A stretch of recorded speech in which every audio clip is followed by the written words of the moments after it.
하나님의 말씀은 창세기 25장 1절부터 봉독해 드리겠습니다.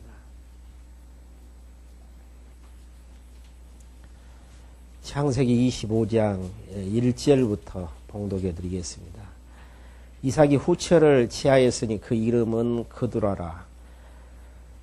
그가 시므랑과 욕상과 무당과 미디안과 아스박과 수아를 낳고 욕사는 스바와 드난을 낳았으며 드단의 자손은 아수르 족속과 누드시 족속과 누무이 족속이며 미디안의 아들들은 에바와 에벨과 한옥과 아비다와 엘다나니 다 그두라의 자손이었더라. 아브라함이 이삭에게 자기 모든 소유를 주었고 자기 서자들에게도 재물을 주어 자기 생전에 그들로 자기 아들 이삭을 떠나 동방 곧 동국으로 가게 하였더라. 6절까지 봉독해 드렸습니다. 연보를 위해서 기도하고 말씀 전하겠습니다. 인간의 생사화복을 작정하신 뜻 따라서 섭리해 가시는 살아계신 여호와 하나님 아버지,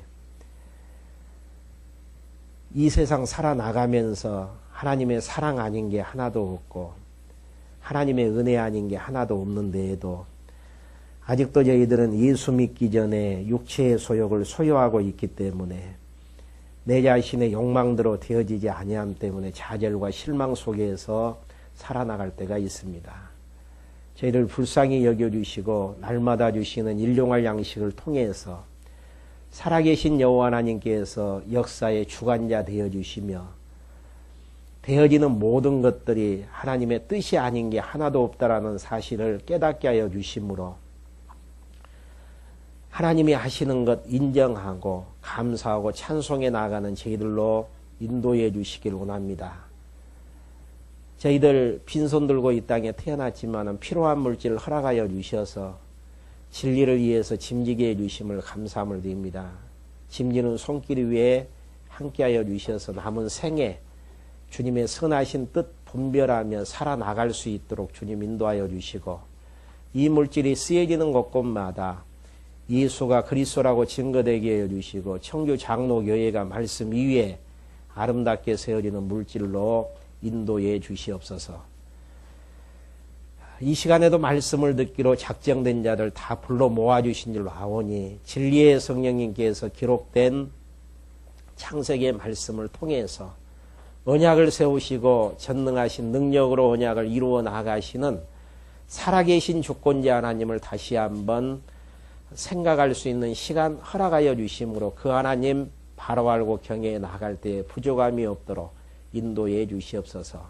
함께해 주실 것을 믿고 예수 그리스도의 이름으로 기도드렸습니다. 아멘.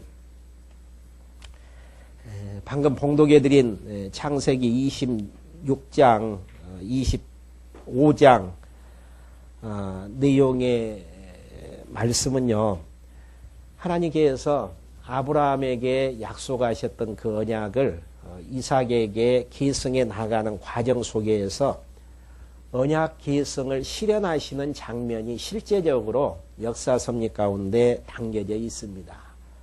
오늘 이 시간에는요, 하나님께서 언약 계승을 실현해 나가시는 데 있어서 어떻게 언약 계승을 실현해 나가시는지 그 내용들을 한번 이제 확인해 갈 수 있도록 그렇게 여러분들에게 말씀해 드리려고 합니다. 언약 계승을 실현하는 방법이 지난 시간에 리브가 결혼이죠.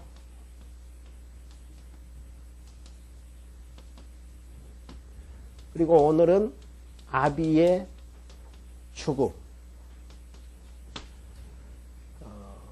어떻게 이삭과 리브가가 결혼하는 이 사건 자체가 아브람과의 그 언약을 계승해 나가는 실제 이제 실현인가? 이 내용은 하나님께서 아브라함에게 약속하셨던 3대 언약이 있습니다. 생육하고 번성하고 땅을 정복하고 다스리게 해주시겠다라는 이런 이제 약속을 해주신 바가 있는데요.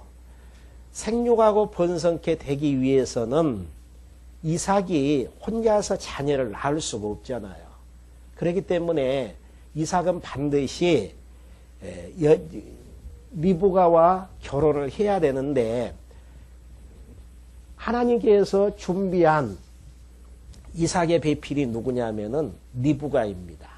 그래서 하나님께서 리브가를 하나님께서 예비해 주셨고 그 종을 통해서 리브가를 만나게 하시고 그 마음을 감동케 해서 가나안 땅에 있는 이삭에게까지 오게 해서 결혼식을 하게 되어지는, 그러니까 생육하고 번성하는 첫 번째 단계가 결혼이 되어지지 아니하고서는 아브라함에게 있던 3대 언약이 이삭에게 계승해 갈 수가 없는데, 첫 번째 작업으로 하나님께서 결혼을 하게 하시고 그 결혼을 마친 다음 어느 정도 이제 아브라함이 살다가, 이삭의 아비는 아브라함이잖아요.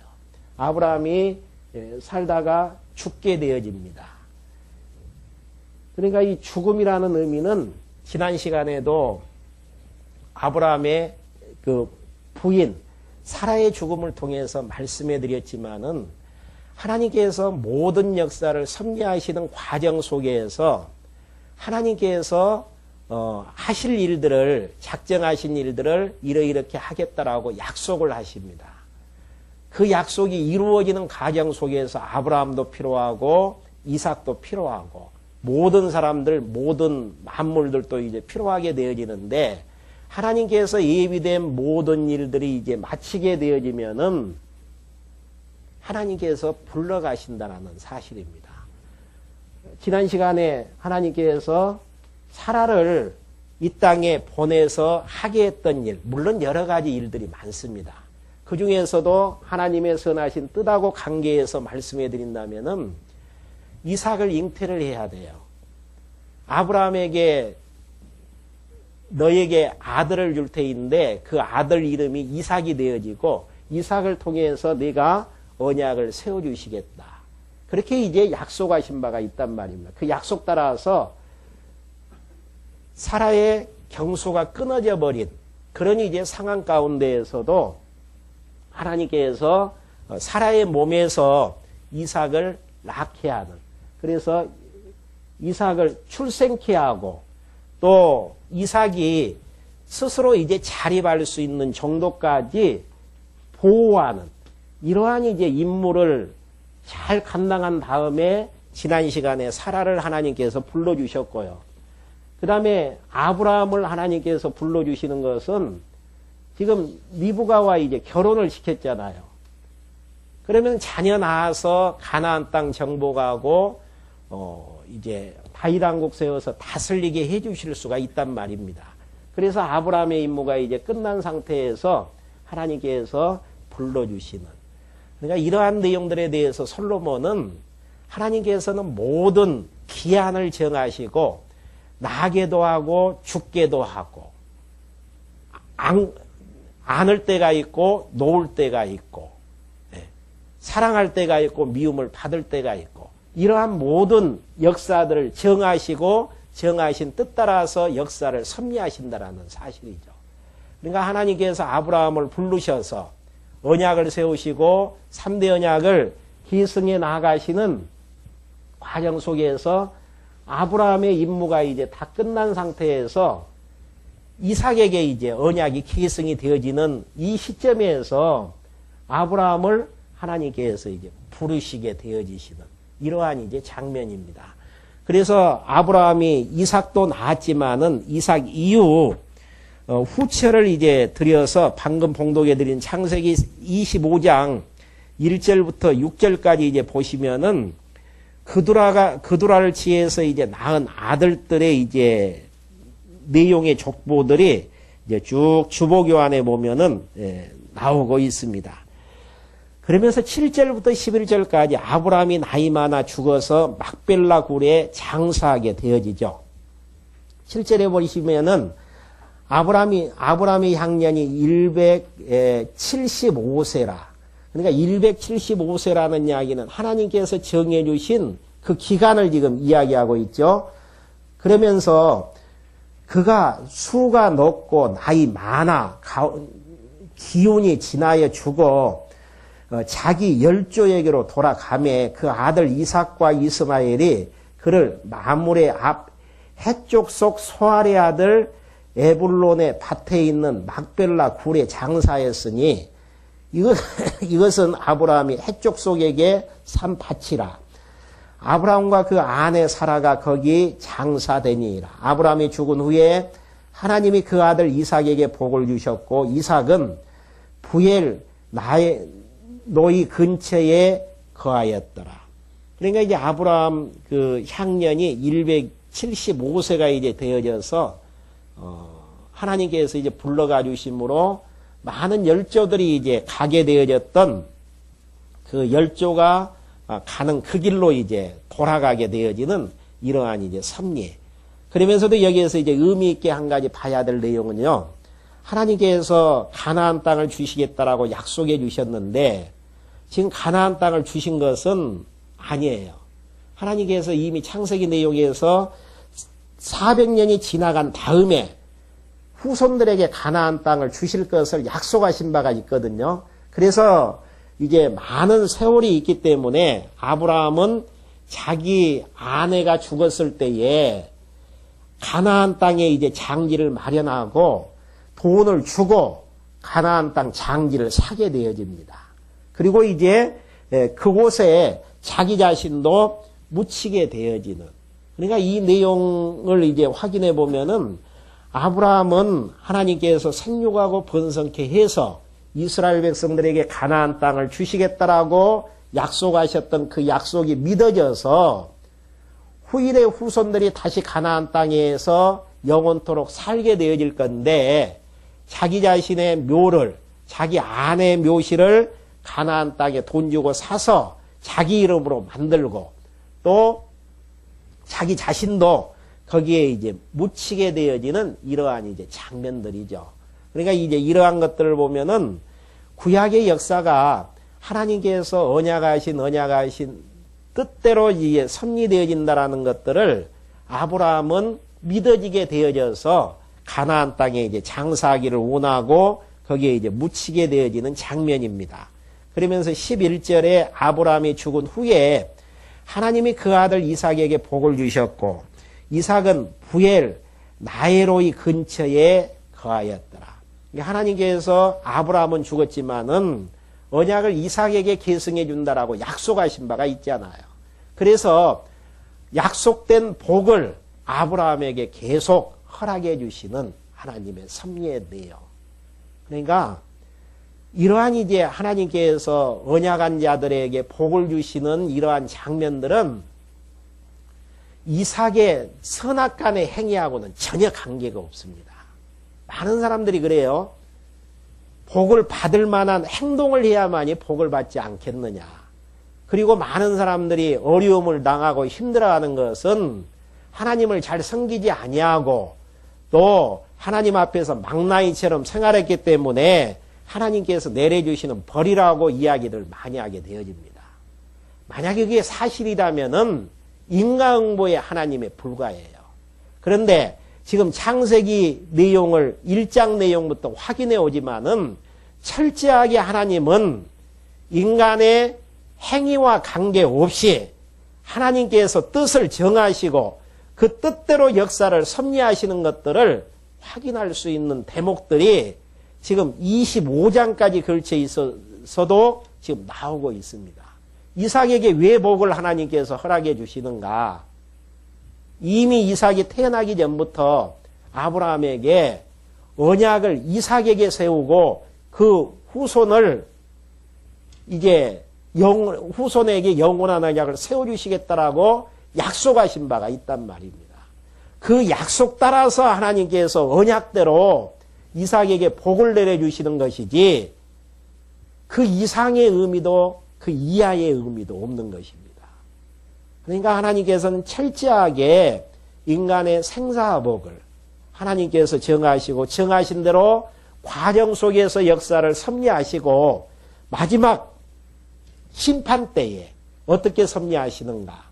하나님께서 선택한 하나님의 언약 백성들은 영원한 생명으로 인도해 주시고 이방 족속들에 대해서는 영원한 심판으로 하나님께서 마지막 심판을 고하게 되시는, 그렇기 때문에 하나님은 살아계신 주권자 하나님이라고 우리는 고백할 수밖에 없고, 이 하나님이 믿어지는 데에서 마음의 평안을 얻을 수 있는 것입니다. 내 마음대로 역사가 창조되어진다면은 하나님도 역사가 어떻게 움직여질지를 모르는 전능하신 하나님이 되어질 수가 없는 것입니다.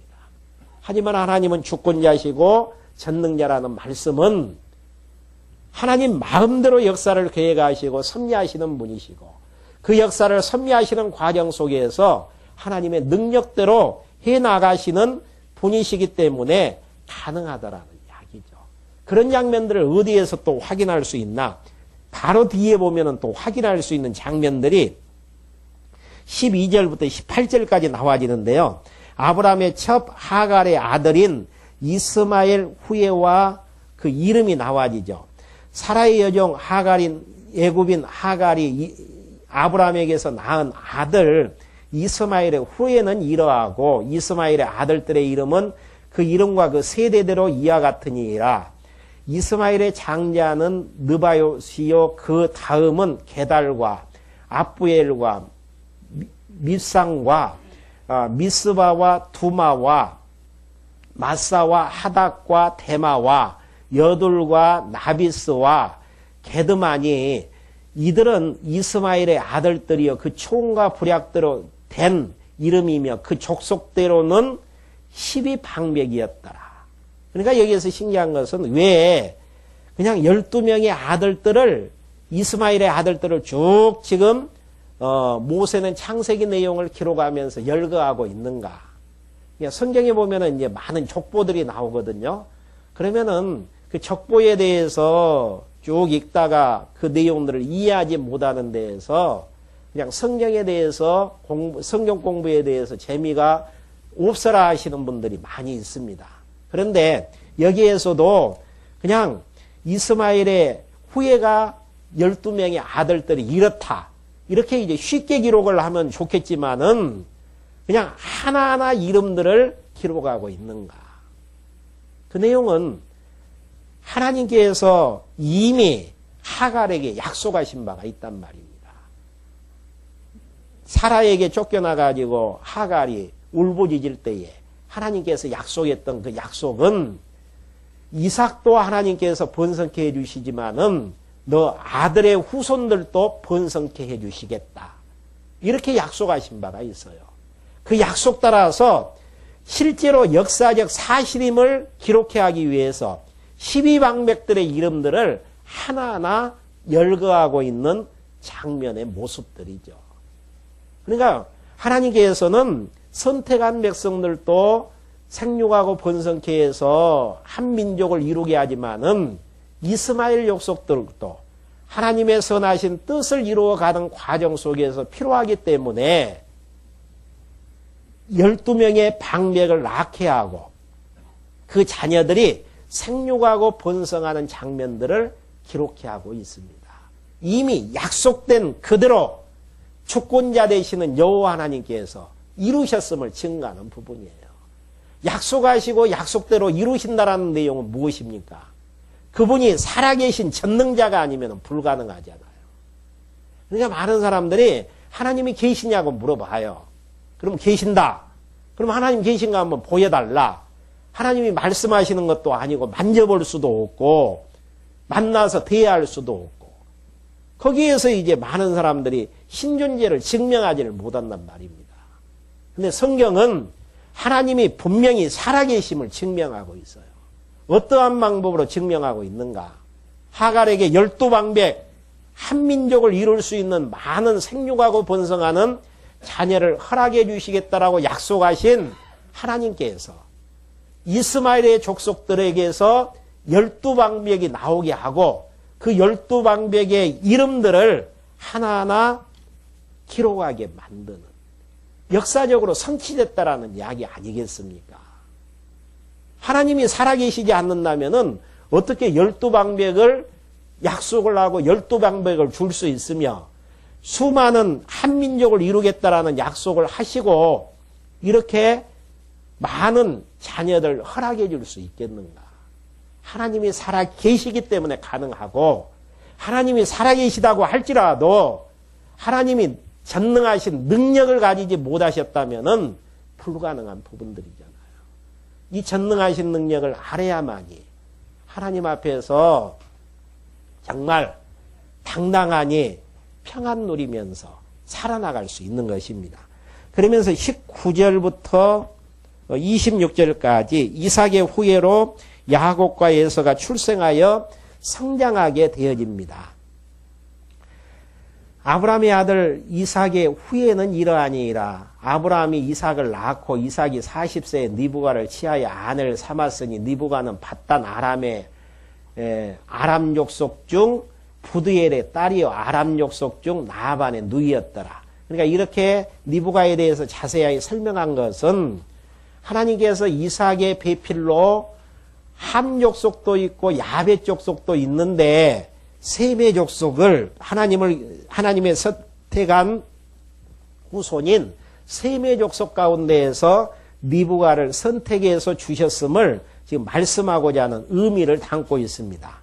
이삭이 그 아내가 잉태하지 못함으로 그를 위하여 여호와께 간구하며 여호와께서 그 간구를 들으셨으므로 그 아내 니브가가 잉태하였더니 또 21절 이러한 내용들을 잘못 이해를 하면은 아기를 낳지 못했을 때 기도하면은 아기가 잉태케 되어진다. 이런 이제 내용을 근거로 지금 창세기 25장을 근거로 해가지고 기도하는 분들이 있어요. 물론 하나님께서 아이가 있기로 작정된 자들은 기도하면은 낳게 되어지죠. 그렇지만 작정 밖에 있는 자들은 아무리 100일 기도를 하건 1000일 기도를 하건 아이는 낳을 수 없습니다. 근데 아브라함이 기도했는데 어떻게 이삭이 기도했는데 어떻게 여호와께서 그 기도를 들으시고 자기 아내 니브가의 몸에서 잉태케 해줬는가?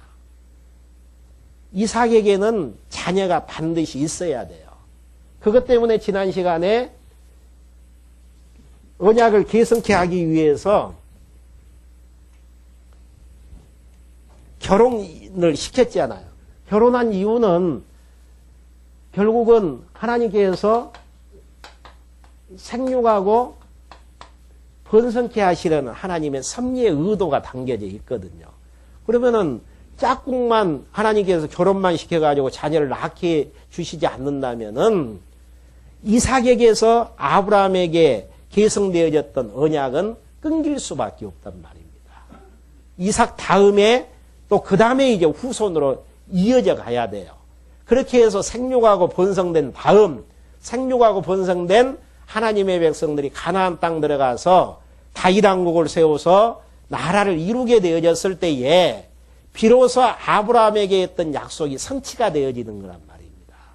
그러기 위해서는 자녀가 없는 그런 이제 이삭이 하나님 앞에 기도하면은 당연히 자녀를 낳을 수밖에 없어요. 여기서 한 가지 여러분들의 이해를 돕기 위해서 그러면 이삭이 기도 안 했으면은 아이가 안 생길까? 아니에요. 기도 안 해도 자녀는 낳을 수밖에 없죠. 왜? 하나님께서 이미 이삭의 씨를 통해서 많은 자녀를 주시겠다라고 약속하신 바가 있기 때문에 이삭은 그걸 알았기 때문에 하나님 앞에 잉태하기를 소원했었고 그 약속대로 하나님께서 잉태케 하시는 이러한 이제 장면들이죠. 그러면서 그 아이들이 그 태 속에서 서로 싸우는지라 그가 가로되 이와 같으면은 내가 어찌할꼬 하고 가서 여호와께 묻자온대 여호와께서 그에게 이르시되 두 국민이 내 태중에 있구나 두 민족이 내 복중에서부터 나뉘으리라 이 족속이 저 족속보다 강하겠고 큰 자는 어린 자를 섬기리라. 이야기는 무슨 이야기냐면요 먼저 난 형이 늦게 나온 동생을 섬기게 되어진다라는 거. 이게 어디에서 결정이 되어지는가? 이미 리브가 뱃속에서 쌍태를 뱉는데, 쌍둥이를 뱉는데 잉태하기 전부터 하나님께서 이미 정하셔버려요. 큰 자는 작은 자, 형은 동생을 섬기게 되어질 것이다. 그렇게 해서 하나님께서 역사를 섭리해 가신다라는 사실입니다. 그러니까 우리가 역사를 창조하는 창조의 역사가 아니고 우리는 정해진 역사를 살아나가면서 하나님께서 해나가시는 것 인정하면서 하나님 영광 드러내고 찬송해 나가는 그런 이제 사명을 띠고 이 땅에 이제 태어나게 되어진 거예요. 조금 더 있고 이야기해 드리죠. 희산의 기한이 찬즉 태에 쌍둥이가 있었는데 먼저 나온 자는 붓고 전신이 가독 같아서 이름을 에서라 하였고 후에 나온 아우는 손에서 에서의 발꿈치를 잡았으므로 그 이름을 야곱이라 하였으며 리브가가 그들을 낳았을 때에 이삭이 60세이었더라. 40세에 결혼해서 60세에 나왔으니까 참 20년 동안 하나님께서 주시겠다라는 그 약속을 믿으면서 기다렸었고 또 하나님 앞에 이제 기도해서 이삭이 이제 야곱과 에서를 이제 얻게 되어지는 이러한 이제 장면이죠. 그러면서 27절부터 34절까지 에서가 야곱에게 떡과 팥죽을 먹고 장자의 명분을 팔게 되어지는 섭리가 나오고 있습니다. 그 아이들이 장성함에 에서는 익숙한 사냥꾼인 고로 들 사람이 되고 야곱은 정용한 사람인 고로 장막에 거하니 이삭은 에서의 사냥한 고기를 좋아하므로 그를 사랑하고 리브가는 야곱을 사랑하였더라. 그러니까 똑같이 쌍둥이를 이제 잉태해서 낳게 되어졌는데 야곱은 내성적이면서 그냥 집안에만 있는 그런 자였고 에서 같은 경우는 외성적인 성품을 가졌으면서도 사냥꾼의 기질이 있었던 것 같아요. 그래서 이제 고기를 잡아다가 아버지에게 이제 맛있는 요리를 해서 이제 드리다 보니까 이삭은 그러니까 아버지는 에서를 좋아하고 리브가는 야곱을 이제 사랑하게 되어지는 이러한 이제 섭리죠. 야곱이 죽을 쓰었더니 에서가 들에서 돌아와서 심히 곤비했다라는 것은 피곤했다라는 것이죠. 야곱에게 이르되 내가 곤비하니 피곤하니 그 붉은 것을 나로 먹게 하라 한지라. 그러므로 에서의 별명은 에돔이었더라. 그러니까 에서의 이제 후손들이 이제 에돔이라는 국가를 건설하게 되어지는데 왜 에돔이라고 하는가? 팥죽이 이제 붓잖아요. 그래서 붉은 것을 이제 좋아했기 때문에 에돔이라고 이제 칭하게 되어지는 야곱이 가로되 형의 장자의 명분을 오늘날 내게 팔라. 에서가 가로되 내가 죽게 되었으니 이 장자의 명분이 내게 무엇이 유익하리요. 야곱이 가로되 오늘 내게 맹세하라. 에서가 맹세하고 장자의 명분을 야곱에게 판지라. 야곱이 떡과 팥죽을 에서에게 주매 에서가 먹으며 마시고 일어나서 나갔으니 에서가 장자의 명분을 경홀히 여김이었더라. 가볍게 여겼다라는 사실입니다. 그러면 여기에서 이제 한 가지 하나님이 하시는 섭리들을 확인할 수 있는 장면이 지금 팥죽을 파는 사건을 통해서 확인할 수 있는데요. 분명히 이제 하나님께서 이미 리브가 뱃속에 있었을 때에 형이 동생을 섬기게 되어진다라는 거. 그 의미는 무슨 의미냐면은 장자의 특권을 동생이 가질 것에 대해서 이미 하나님께서 나오기 전부터 지금 예언을 하신 바가 있단 말입니다. 그러면은 그 장자의 특권이 지금 야곱에게 넘어가야 되는데 어떻게 실제로 이제 넘어가게 되어지는가? 야곱이 에서가 사냥을 하다가 배가 고픈 거예요. 그러다 보니까 이제 집에 들어와서 보니까 야곱이 팥죽을 끓이고 있었거든요. 그러니까 야곱에게 하는 이야기가 장자의 그 팥죽 좀 달라. 그러니까 야곱이 그냥 주기가 싫어가지고 형이 가지고 있는 장자의 그 특권을 나에게 팔면은 내가 팥죽을 주겠습니다. 그러니까 에서 입장에는 아무 생각 없이 그냥 그래 내가 장자의 특권을 팔겠다 해가지고 팥죽왕거에게 팔게 되어지므로 결국은 에서 입장에서는 장자의 특권을 소홀히 여기게 되어지는 이러한 부분들이 다 하나님께서 여러 가지 환경들을 조성하시고 에서의 마음과 야곱의 마음들을 하나님께서 섭리하셔서 하나님의 선하신 뜻대로 역사를 섭리해 가시는 모습들입니다. 많은 사람들이 그래요. 너 때문에 내가 이렇게 힘들게 살아나간다. 너만 아니었으면 내가 참 평안하니 떵떵거리면서 살아나갈 수가 있을 텐데 상대방 탓을 많이 하는 경우들이 많습니다. 그러면은 너와 나 사이의 관계에서는 그렇게 정리될 수밖에 없어요. 상대방이 그렇게 모략을 꾸미지 아니하고 나에게 해를 주지 않았다면 내가 손해볼 수 없다라고 생각하는 그런 부분에서 이제 생각할 때가 있죠. 근데 그것은 역사를 바르게 해석하지 못하는 데서 그런 결론을 짓게 되어지죠. 너와 나의 관계. 이렇게만 정리하면은 너 때문에 내가 피해 볼 수 있고 나 때문에 너가 이득을 얻을 수도 있고 이런 관계에서 이제 쉽게 정리를 한단 말입니다. 근데 성경은 너와 나 사이에 일어나는 모든 만사들이 하나님에 의해서 살아계신 여호와 하나님에 의해서 역사가 진행되어진다는 사실이에요. 그러니까 한 가지 봐보죠. 에서, 야곱. 지금 태어날 때부터 에서는 야곱을 섬기게끔 그렇게 예언한 바가 있단 말입니다. 근데 장자권은 누가 가지고 있냐면 에서가 가지고 있어요. 이게 넘어가지는 과정 속에서 하나님께서 어떻게 섭리하게 되어지는가. 야곱에게 팥죽을 마시게 끓일 수 있도록 마음도 허락해 주시고 배고파서 팥죽을 요구하는 에서가 장자권을 팔라고 하니까 그걸 야곱에게 쉽게 넘겨버리는 일들. 이게 우연치고는 너무 우연이라고 하기는 단정하기는 쉽지가 않는 내용들이잖아요. 그러니까 많은 사람들이 너와 나 사이 관계를 설명 속에서 역사를 해석하려고 하지 이 보이지 않는 하나님, 하나님께서 야곱의 마음도 에서의 마음도 섭리해 간다라는 사실들을 많은 사람들이 이해하지 못하는 데에서 상대방을 향해서 미워하고 시기하고 질투하고 이런 관계 형성들.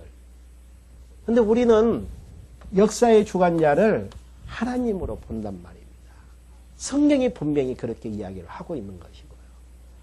그러니까 야곱에게 장자권이 넘어가려면은 역사 위에서도 그 과정들을 하나님께서 섭리해 나가시는 부분들이고 또 이런 과정 없어도 하나님께서 허락해 주실 수도 있지만 축복하는 과정 속에서 허락해 주실 수도 있지만은 하나님께서는 역사 위에서 하나님께서 약속하신 그 약속이 실제로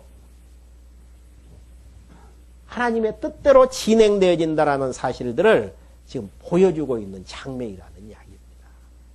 이 하나님이 믿어지면은 편하대요. 되어지는 것들 다 하나님께서 해 나가셨다. 그리고 선택한 백성들 영원한 천국을 기업으로 허락해 주시기 위해서 과정 속에서 공고한 날도 형통한 날도 굳은 일도 힘든 일도 하나님께서 과정 속에서 허락해 주신다라고 믿어진다면은 참을 수 있는 힘도 거기서 얻을 수 있고 견딜 수 있는 힘도 거기서 얻을 수 있는 거란 말입니다. 근데 이 하나님 모르면은 미움, 시기, 질투 속에서 밤잠 못 이루면서 후회, 좌절, 낙심, 자포자기 이런 상태에서 살아나갈 수밖에 없는 거란 말입니다. 하나님께서는 이미 야곱의 인생도 정하셨고 에서의 인생도 정하셨어요. 정하신 대로 역사를 섭리해 가신단 말입니다.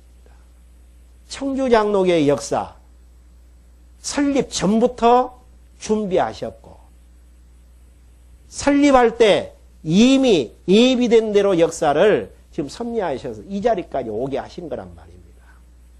작년 이맘때 힘들어 했었고 고통 속에서 하나님 앞에 원망한 적도 있었고 진짜 하나님이 살아계시다면은 이렇게 어려움을 주실 수도 있겠는가. 그렇게 우리가 탄식도 있었지만은 또 1년 지나서 이 자리까지 와졌을 때에 하나님께서 우리를 하나님의 백성 만들기 위해서 이 자리까지 오게 해 주셨구나. 그리고 앞으로도 하나님의 백성으로 하나님 경외하는 살아계신 여호와를 경외하는 하나님의 백성으로 만들어가기 위해서 준비된 일들을 우리 눈앞에서 펼치시면서 역사를 섭리하실 텐데 이거 생각하면은 하나님을 믿는 믿음 가운데서 마음 평안해질 수 있잖아요. 하나님께서 무너지게 해야지 무너지는 거예요. 하나님께서 붙들고 있는 상황에서는 아무리 어떤 내적들이 무너뜨리려고 한다고 할지라도 무너지는 법은 없습니다. 가정도 마찬가지고 개인도 마찬가지예요. 지금까지 창세기 1장 내용부터 25장까지를 거쳐오면서 확인했던 한 가지는 역사의 중심을 하나님께서 어떻게 움직여 나가시는가. 선택한 백성들 중심으로 움직여 나가신다라는 것들을 확인할 수 있잖아요. 아브라함 중심으로 역사를 섭리하셨던 하나님께서 아브라함에게 언약을 계승받은 이삭을 중심으로 해서 역사를 하나님께서 섭리해 나가시고 이제는 이삭의 후손 야곱을 중심으로 해서 역사를 섭리해 나가시기 위해서 팥죽 사건이 있게 만드시는 하나님의 섭리. 우리는 하나님의 뜻을 알고 역사를 바라보면은 해석 안 되어지는 역사가 하나도 없고요. 의미 없는 게 하나도 없어요. 에서가 사냥꾼으로 그냥 허기가 지쳐서 자기 동생에게 오게 되어지는 장면이라든지 내성적이어가지고 집안에서 팥죽이나 끓이고 있는 야곱의 성품이라든지 또 약을 가지고 그냥 형이 달라가면 그냥 줘버리면 되는데 장자권을 요구해가지고 장자권을 받는 그런 성품이라든지 또 형 입장에서는 그걸 너무 경홀히 여기는 성품이라든지 이런 모든 사람들의 마음, 부드럽고 강팍한 마음, 악한 마음, 선한 마음, 온유한 마음, 이기적인 마음, 내중심적인 마음, 하나님 중심적인 마음들 이런 모든 것들을 합해서 하나님의 선하신 뜻을 이루어 나가시는 살아계신 여호와 하나님. 그러니까 역사 해석을 하실 때에 이렇게 여러분들이 역사를 바라보지 아니하면은 불안해서 살 수가 없어요. 들려오는 매스컴에서 소식들 한번 봐보십시오. 좋은 소식들 있는가요? 다 불안한 소식 아니에요. 미국의 은행들이 다 지금 많은 보도가 나가지고 막 힘드는 상황들. 거기에 조그만 나라 한국 입장에서야 바람만 불어도 흔들릴 수밖에 없고 어떻게 가야 될지 모르는 이런 상황들. 그러지만은 그 역사를 누가 붙잡고 계시는가?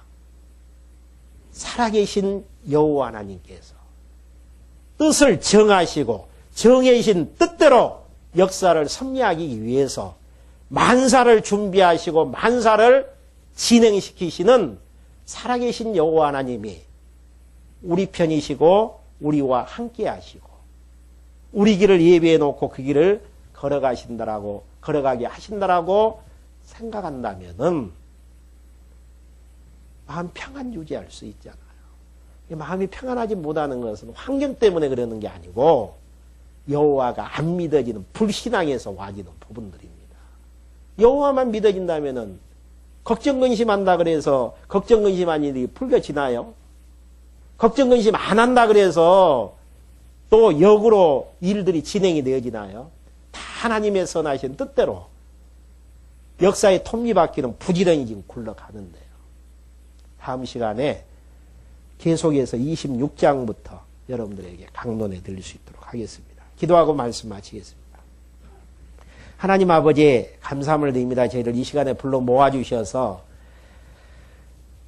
창세기의 역사를 통해서 하나님은 살아계신 주권자이심을 다시 한번 확인케 해주셨음을 감사함을 드립니다. 아브라함에게 약속하셨던 그 언약, 이삭에게 계승시키시고 이삭에게 계승시켰던 그 언약, 야곱에게 계승시켜 나가시기 위해서 모든 에서와 야곱의 역사를 섭리해 가시는 하나님이심을 배우게 해주심을 감사함을 드립니다. 모든 만물 만사가 하나님의 선하신 뜻대로 섭리되어지는데 저희들 여호와 하나님을 믿는 믿음으로 말미암아 걱정 근심 속에서 살지 않게 하여 주시고 어려움 속에서도 하나님이 하시는 것 바라보면서 공고한 날 이르거든 기도하게 하여 주시고 형통한 날 이르거든 찬송하면서 하나님이 예비하신 길 한 걸음 한 걸음 걸어나가는 저희들로 인도해 주시옵소서. 예수 그리스도의 이름으로 기도했습니다. 아멘.